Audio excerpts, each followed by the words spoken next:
going on, everyone? iLootGames here, back with another video, and in this video, is Apex really dying, or is there a hidden stat that may say otherwise? I'm gonna go ahead and cover that along with more drama in the Apex Pro scene, which you've probably heard elsewhere, but I'm gonna break it down in detail so you know exactly what has been happening and why Taxi is now receiving death threats. So let's go ahead and jump into it with the first story. Danish streamer Taxi2G is once again embroiled in drama. This time, it's a result of his ALGS exploits with Noko and Cruisin', but why is everyone mad at Taxi, and what is the real story behind the drama? Taxi took on the ALGS Challenger Circuit this weekend, competing with Noko and Cruisin'. They are competing against a real variety of skill levels. The Challenger Circuit is open to players Silver 4 or above, so it should be pretty light work in the first few rounds for a team with such talented players, right?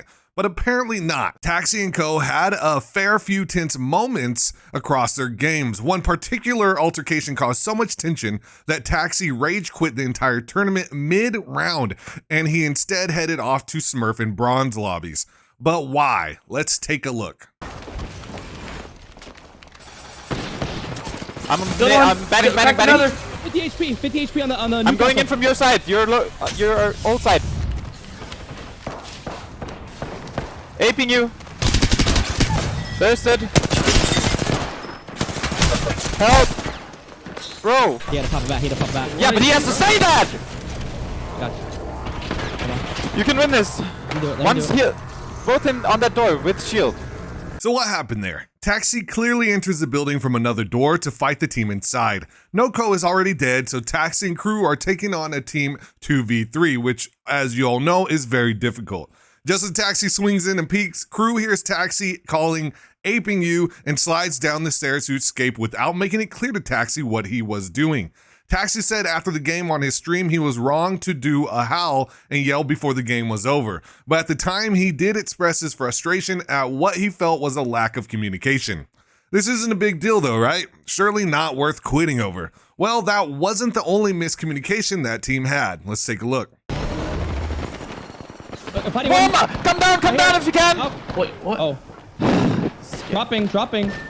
Why did you fall? I fell! Oh, you didn't say that. No, because I should have gotten back up. The game is just bugged. Yeah, we don't lose that ever. They're reviving. You probably gotta... They're reviving. You can trade. Or fight. He's throwing an arc star at me. He's focused on me. Yeah, man. Nothing I can do. This is so trash.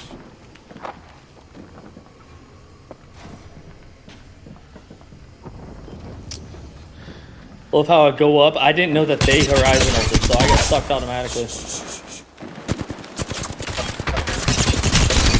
Here, Taxi fell victim to a Horizon Q bug and essentially abandoned his team to die. Not on purpose, but it's never exactly going to be a good time when the game does something like this. It's just classic Apex. But again, that's the game's fault and not Taxi's, right? Well, it seems that Noko, Taxi, and crew couldn't work on their differences or agree exactly what went wrong.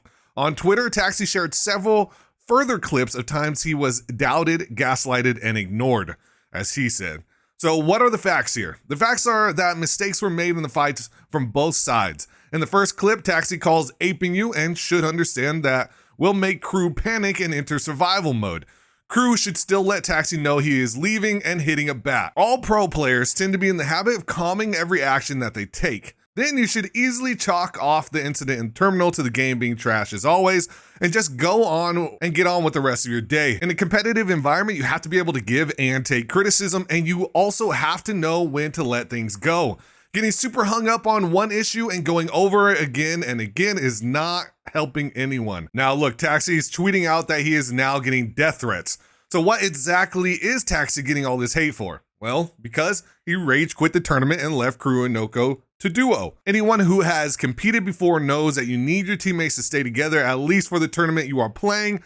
The time commitment to ALGS is substantial. Teams break up all the time, that's normal, but it really isn't normal to quit mid-event. Look, Taxi does things that can make him easily hateable. He's been in plenty of drama and he is quite easy to wind up. Plenty of people, including my friend Jay Miles, have been blocked this weekend by Taxi. but this means that there is a bit of a bandwagon effect for Taxi, and a lot of people share their opinions without fully understanding the situation. Taxi shouldn't have left, sure, but it's an issue between the three of them and not the greatest crime known to mankind. But my question is to you guys, what do you think about what Taxi did leaving mid-event, and how do you think that Noko and crew handled it when they were discussing what had happened? Now elsewhere, Winter Express is back, and with it has arrived the Prestige Wraith skin. Yet the trailer for this event is the most disliked Apex Legends official video on their entire channel. But why? Well, recycled content is why. The skins in the collection event are trash, recycled garbage, and of course cost an arm and a leg. The Winter Express mode has had a few changes, but none of them for the better. Now let's run through the changes real quick. Now you can't fast heal, replace with auto healing with timer. Can't change legend loadout on the respawn ship. Can only do it between rounds, which is extremely short. And you can't mute your squad. Wonderful adjustments. Surely we could have had a new winter themed mode. It's nice to get old favorites back for sure, but why can't we also have new modes at the same time? Apex has felt particularly dry at the moment, and there's like 90 plus days left for this season. There's never a lack of skins and recolors to spend money on though, don't worry about that. Now we are getting prestige skins as well as heirlooms every season. The cost of collecting an Apex Legends just continues to keep rising. But when you really think about it, let's break down what is a prestige skin. It's 3 different legendaries. Since your skin doesn't evolve mid-game, you have to see it as 3 different legendaries. It's not really an evolving skin, and a unique finisher.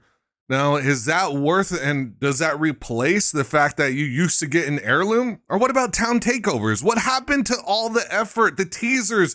Do you guys remember when we had the jets flying over the map and they were doing the air battle? Like, these are the things that made Apex great. And actually, we would still hate on those things because they weren't as good as Fortnite.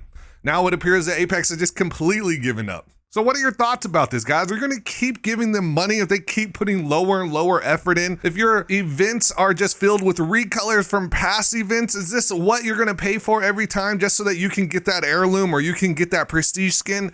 Is it worth it? I would love to know what your guys' thoughts are. Let me know down in the comments below. But even with all this bad news, Apex still hit its record high user count on Steam for this season. So why is that? If the game is dying, then why is that? Well, I think what it is that you have such a loyal fan base. They keep coming, they keep spending their money, and to be honest, Apex is still the best quality game. The problem is that the devs seem to have lost interest in maintaining that enjoyment and maintaining that excitement. I almost feel like they're either focused on a whole different game, maybe like an Apex 2, or what they feel will replace Apex, and that's why it's fallen off. Or is there something else we just don't understand? They've made empty promises, and you even have Josh Moderna who would tell us, hey, this is coming. We're getting a bunch of events this season. And then we don't get them. They flat out will lie to us. It just doesn't make sense. But the players still come back. Now, while this looks like a huge number, 400,000 people, last year in September, we had 400,000 plus almost every day. And then we had months where it was over 500,000. Apex has been much more active than it is right now. And honestly, the stream numbers on Twitch are sad. People don't want to stream the game and they don't want to watch people stream the game. It's getting boring and repetitive. So what do they do? I'd love to have your guys' thoughts down below. I will be streaming on Twitch today, twitch.tv/iLootGames. Would love to see you guys come through. Make sure you grab your glitch with my code iLootGames at checkout to get a discount and get you into the cash tournament this month that I'm going to be hosting. It'll be a hide and go seek tournament, so I'd love to have you guys participate. Otherwise, I will catch you guys next time. Take care, everyone.